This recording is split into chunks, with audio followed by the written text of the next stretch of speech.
So in the clips you're about to watch, I look so sad and dry and exhausted and irritated. And I am some of those things, but the video gets better. So I hope you stick around. So I'm just starting week 2 of the Artist Way. I took a few days off because I was out of town. I'm trying to get back into my flow. Um, it has been challenging because I've been missing some of the co-focus sessions that I had been going to.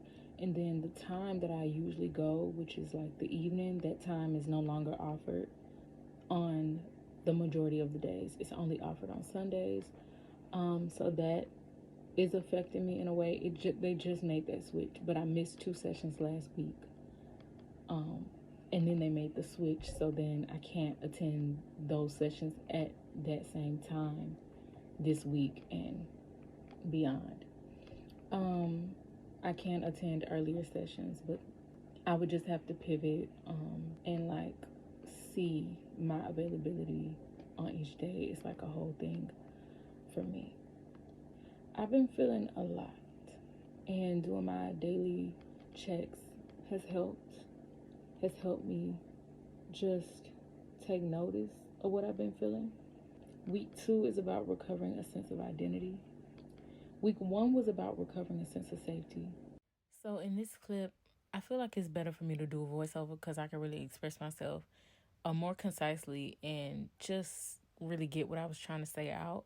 A lot of things throughout the week kept reminding me of safety, but especially my artist date, because stuff kept interfering with my journey, long story short. And I'm just reminded of everything that shows and proves to me that sometimes my safety is contingent upon my surroundings.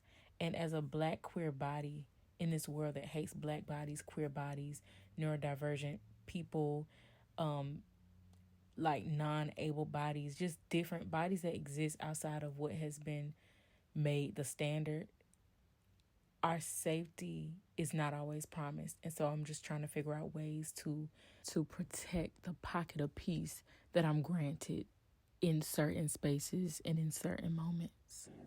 I almost feel disappointed in myself, but I'm not allowing that to come through because I know that that's not true. It's Tuesday and I'm just now starting to read for week 2. If I'm being completely honest, I'm bored. I'm reading the week 2 stuff about crazy makers. It's just very wordy.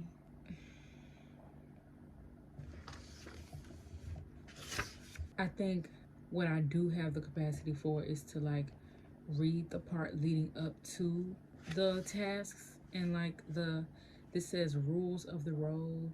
In order to be an artist, I must do X, Y, and Z. I like some of the tasks that are listed. It says list your 5 major activities this week. How much time did you give to each one? Which were you, whoa, shit. Which of the activities were what you wanted to do, and which of the things were things that you thought you should have done? How much of your time is spent helping others and ignoring your own desires? Have any of your blocked friends triggered doubts in you? Oh, that's the exercise I saw someone do in their bullet journal. It's like draw a circle, and inside the circle place things that I want to protect, and then outside the circle place the names of people that I can't share those things with, and then within the circle I'm writing the names of people that are supportive. Wait, so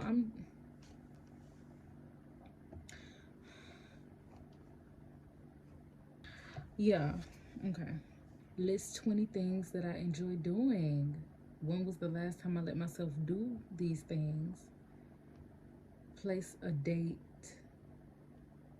You know what? I like that. It's funny because when I was doing the assignment of the 5 other lives, I ended up writing 5 things that are still possible for me in this lifetime. And so I toyed with the idea of like what is this exercise supposed to be, or what was it intended to be, and observing how I perceived it. Because I think part of me wrote down like things that it's like, are these really five other lives, or are they things that I want to pursue in this lifetime that I think won't happen? Because that's what it was given, for real. Like, I went back, it was days later, and I went back and looked at my list, and I was like, what is this? Like, all of this can happen for me. These are all things that I'm interested in this reality, all things that I'm interested in pursuing in this reality. So what part of it is other lives? So then I went back and I wrote a new list, and along with a list of a page of just everything in my life that I want to go for. But the five other lives I end up writing: being a teacher, which is something that could still happen in this life and has happened in this life, but I'm speaking of it in a traditional way, because I do feel like I'm an alternative teacher in a sense of like not classroom, whiteboard, desk type of teacher, but I am a teacher naturally. Um, but I'm talking about traditional. So I listed a teacher, a chauffeur. I love to drive. I love driving, but I don't think I would, you know, I don't know. Chauffeur, a private chef, or a professional chef. I cannot cook, right? I fucking can't cook. It's bad. It's pretty bad, and I'm kind of sad about it. But it's okay. In another life, I am a personal. I'm a chef for a WNBA team, and it's amazing. What else did I put? A lawyer or a judge. I think I would do great in the judicial system. And then my fifth one, I'm not sure. Well, no, my fifth one I think would be an architect for sure. Like, that's not something that I see myself pursuing in this lifetime. It's a lot of math apparently, and I'm just not doing it. I love math, but I'm not good at it. But I'm still toying with that because I think that I could still be an interior designer, and I think that that's like the cousin to architecture. So who knows? Oh, so this actually says like return to the list of imaginary lives from week 1 and add 5 more lives. Huh. Okay. And then it even says like check to see, and I guess it said this for week 1 too. Like, could you do this in this life? And that literally was my first list. All 5 of those things were possibilities for this life. Oh, I know, I know. Oh my gosh. I always wanted to be a professional ballet dancer and Olympic com- com- competitor. I'm sorry. I always wanted, I've always had an athletic calling. Like, I always wanted to do stuff. I wanted to do gymnastics from the time I was a child, but that never happened. I've always loved stuff like that, like anything strength building. I've always loved that. And now I go to the gym and I deadlift, so that's pretty cool. And I'm a certified yoga instructor, so that also fulfills my desire to be a gymnast in a way. That's like my accessible way of attaining that dream that feels impossible now. I am in no shape to be flipping and tumbling.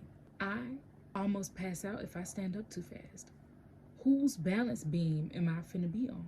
But it's okay. I can still dream and I can still fulfill my desires in accessible ways that still kind of like, yeah, you know what I'm trying to say.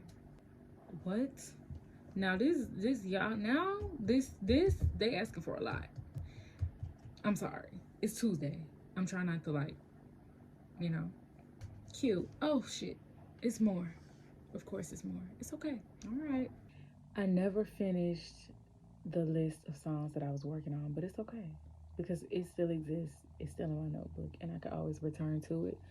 But with the release of SZA's new album, I've been inspired to draw parallels between some of her lyrics and the lyrics from Abra's Rose album. That's one of my favorite albums, and I just feel a lot of parallels in it and how they confront love, curiosity, regret, and just a lot of emotions that we sometimes want to avoid or suppress or we feel guilty for experiencing or allowing. And also just the feeling of not being able to pull yourself out of a sort of emotional entrapment that you know might not be good for you, but it's like a whole thing. So my goal is to, by the end of the week, have some short write up drawing parallels between the lyrics on specific songs on each of these albums. So that is a new creative challenge that I feel up for. Right now, I'm really motivated and inspired. I hope that this is sustained throughout the week, and I hope that I have a finished product that I feel proud of. And even if I don't, I'll probably be kind of hard on myself about it, but it's okay. It'll be okay.